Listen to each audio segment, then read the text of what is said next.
शोधार्थी थे Hyderabad central university में।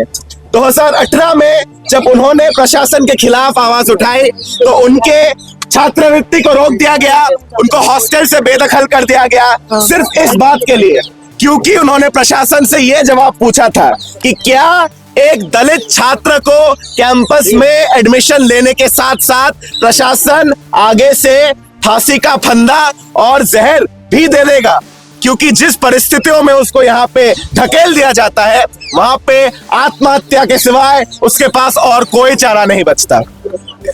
साथियों, आज 30 जनवरी पे रोहित को याद करने के जगह हम एक दूसरा डेट पे उनको याद करते हैं। 17 जनवरी, वो दिन जिस दिन रोहित वेमुला मजबूर हुए आत्महत्या करने के लिए, लेकिन हम उसको आत्महत्या नहीं बोलते हैं, हम उसको एक संस्थागत हत्या बोलते हैं, क्योंकि जिस प्रशासन ने अखिल भारतीय विद्यार्थी परिषद और भारतीय जनता पार्टी के जिन अधिकारियों ने ये अफवाह फैलाए कि रोहित के कास्ट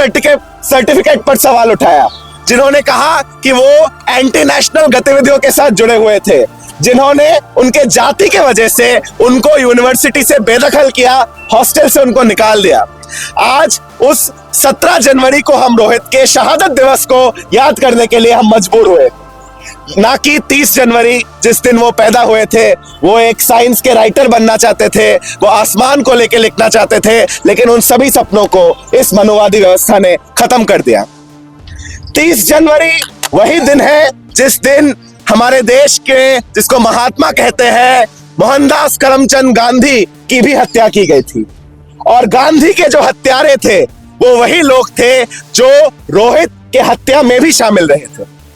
आज भारतीय जनता पार्टी और राष्ट्रीय स्वयंसेवक संघ के सरकार में पिछले 5 साल के अंदर सरकारी आंकड़े बताते हैं, यूजीसी के आंकड़े बताते हैं कि 118% बढ़ोतरी हुआ है एससी, एसटी, ओबीसी छात्रों के खिलाफ जो जातिगत भेदभाव होता है यूनिवर्सिटियों में, उन आंकड़ों में। आज अगर हम केंद्रीय विश्वविद्यालयों की सिर्फ बात करें तो अधिकतर ऐसे पद पाते हैं जहां पे आरक्षित पदों में नियुक्ति नहीं हुई है, नॉट फाउंड सुटेबल का टैग देके इन पदों को खाली रख दिया गया है। और इस संदर्भ में जब यूनिवर्सिटी गाइडलाइंस आते हैं, इक्विटी रेगुलेशन 2026 लाया जाता है, तो हम क्या पाते हैं कि पूरे सड़कों पे तहलका मचा हुआ है। कुछ जातिवादी संगठन जिन्होंने मान के रखा है कि दूसरों के साथ भेदभाव करना उनका जन्मसिद्ध अधिकार है, इन संगठनों ने सड़कों पे अपना प्रतिरोध जताया, अलग अलग जाति सूचक गालियां दी, प्रधानमंत्री को भी जाति सूचक गालियों से संबोधित किया गया, लेकिन इन संगठनों के खिलाफ एक भी लाठी नहीं बरसाई गई। इन सभी संगठनों को संरक्षण दिया गया है, इन सभी संगठनों को आने वाले दिनों में बड़े बड़े पदों में प्रमोशन भी दिया जाएगा। और इन संगठनों के दबाव में आके आज हम पाते हैं कि जो सर्वोच्च न्यायालय है वो एक दिन पहले कल एक वर्डिक्ट देते हैं जहां पे वो कहते हैं कि अगर ये यूजीसी गाइडलाइन लागू हो जाते हैं तो हमारे देश में जो कुछ जाति है, जो ऐतिहासिक तौर पे दबंग जातियां रहे हैं, सवर्ण जातियां रहे हैं, इन जातियों के साथ भेदभाव होगा, उनको क्रिमिनल ट्राइब के तरह देखा जाएगा, मान लिया जाएगा कि वही दोषी है और कोई दूसरा जाति जो ऐतिहासिक तौर पे हाशियों पे रहा है, मान लिया जाएगा कि केवल वो बेकसूर है। हम सर्वोच्च न्यायालय को यह सवाल पूछना चाहते हैं कि हमारे देश में तो ऐसे कई कानून बने हुए हैं कि कोई अगर कोर्ट के सामने गलत बयान दे तो उसके खिलाफ भी कानूनी कार्रवाई हो सकती है। हम हमारे देश में अगर कहें कि दहेज के कानून के वजह से, सती एबॉलिशन के कानून के वजह से अगर उसका दुरुपयोग होता है तो क्या हम इन कानूनों को ही हटा देंगे? क्या हम रेप के कानून को, चोरी के कानून को भी हटा देंगे क्योंकि उसका दुरुपयोग हो सकता है? या हम कोशिश करेंगे कि उसको ठीक तरीके से लागू किया जाए?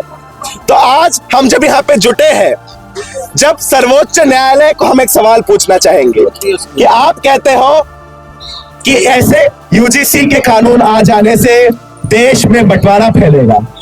साथियों, जब एक 13 साल के इंदर मेघवाल को केवल पानी पीने के वजह से स्कूल के अंदर हत्या कर दिया जाता है,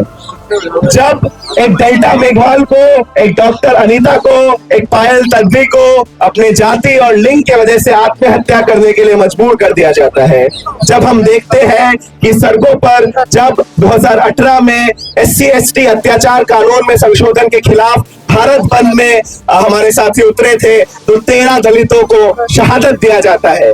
इस समाज में हम मानते हैं कि बंटवारा बना हुआ है और वो विभाजन तब तक बना हुआ रहेगा जब हमारे समाज में जाति के आधार पे समाज को मनु के कानून के हिसाब से बांटा जाएगा, ना कि किसी समान न्याय के तले राज होगा। तो इसी की वजह से आज हम मजबूर हुए हैं कि जंतर मंतर पे अपना विरोध जताएं। आगे सभा को संबोधित करने के लिए मैं कलेक्टर से कॉमरेड प्रियम को बुलाना चाहूंगा कि वो आके अपना बात रखें। ड्यूल आईडी यहाँ पे मौजूद सभी साथियों को इनकलाब जिंदाबाद।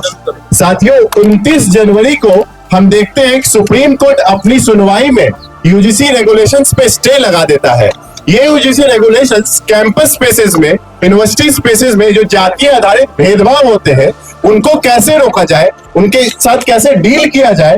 इसके लिए लेके आया जाता है। ये हम अगर इसके इतिहास में जाके देखें कि इन रेगुलेशंस का इतिहास क्या है, क्या ये सरकार का एक उपकार था ओबीसी SC/ST समाज पे कि वो समाज को एक और बेहतरी की तरफ ले जाया जाए? नहीं। जैसा कि इससे पहले स्पीकर ने बताया कि इसका इतिहास शुरू होता है रोहित वेमुला के संस्थागत हत्या के साथ, पायल तन्वी और सैकड़ों ऐसे छात्र जिन्होंने अपनी जान दी, जिनकी संस्थागत हत्या की गई, सोशल मर्डर किया गया जातीय भेदभाव के कारण। उस आंदोलन से, वहां से जिस आंदोलन की शुरुआत होती है, उस आंदोलन के मांग के हिसाब से रोहित एक्ट को फॉर्मुलेट किया जाता है कि रोहित एक्ट लेके आया जाए, देश में कानून बनाया जाए ताकि कैंपस स्पेसेस में जातीय भेदभाव को खत्म किया जा सके। इस आंदोलन के दबाव में आके, रोहित एक्ट के आंदोलन के दबाव में आके सरकार ये मजबूर होती है नए यूजीसी रेगुलेशंस को लेके आने में। हमें याद रखना चाहिए इसका इतिहास। ये इतिहास कोई सरकार का उपकार नहीं है हमारे पे, ये कोई मोदी सरकार का उपकार नहीं है हमारे पे। ये लड़ाई हमने लड़ी है, रोहित वेमुला की लड़ाई हमने लड़ी है, पायल तन्वी की लड़ाई हमने लड़ी है, तब जाके सरकार दबाव में आके इन रेगुलेशंस को लाती है। और यहाँ पे ये भी बोल देना जरूरी है कि ये बहुत ही डाइल्यूटेड वर्जन है रोहित एक्ट का।